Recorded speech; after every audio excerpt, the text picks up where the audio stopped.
Iċ-chairperson tal-ADPD, Carmel Cacopardo, ħareġ kontra l-miżura tal-gvern li permezz tagħha qed jassigura li minkejja l-pressjonijiet ikkawżati mill-gwerra fl-Ukrajna, il-kontijiet tad-dawl għal familji u n-negozji kollha ma jolewx. Kien b'riżultat ta' din il-politika tal-gvern immexxi minn Robert Abela, li fil-waqt li f'bosta pajjiżi oħra l-ekonomija otrot u l-kontijiet sparaw il fuq brati allarmanti, f'Malta l-kontijiet baqgħu stabbli għal kulħadd. Dan ikkontribwixxa għatih biex l-ekonomija komplet tikber u konsegwentament baqgħu jinħolqu l-postijiet tax-xogħol u l-ġid li minnu igawdi kulħadd. F'artiklu ta' opinjoni fil-gazzetta The Malta Independent on Sunday, Cacopardo rimarka li bil-mod kif qed jimxi f'dan ir-rigward, il-gvern qed jieħu leħfef triq u jberba il-fondi pubbliċi b'mod indiskriminat.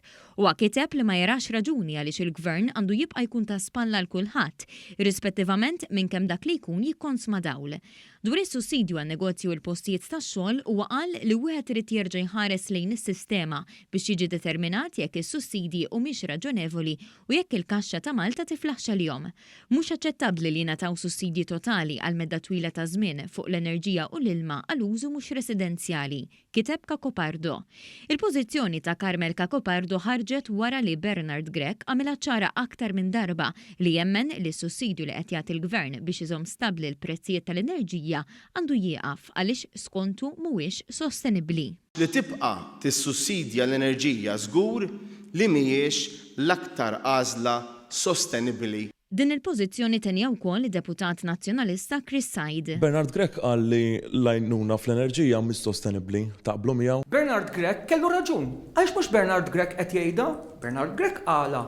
Ma qed jgħidu għall-istituzzjonijiet internazzjonali. Fi żmien il-gvern ta' Gonzi PN li Bernard Grech tant għandu nostalġija lih li jirreferi għalih ripetutament u dim kriżi internazzjonali ferm iċken minn tal-lum għażel li ħalli suq isuq u tefal pis tal-prezzijiet tal-elettriku fuq in-nies billi jolla l-kontijiet. L-Ewropa qed naraw li l-prezzijiet tal-elettriku l-fuel qed jolew hawn kriżi tal-enerġija u l-gass, kemm inti mħasseb dwar dan?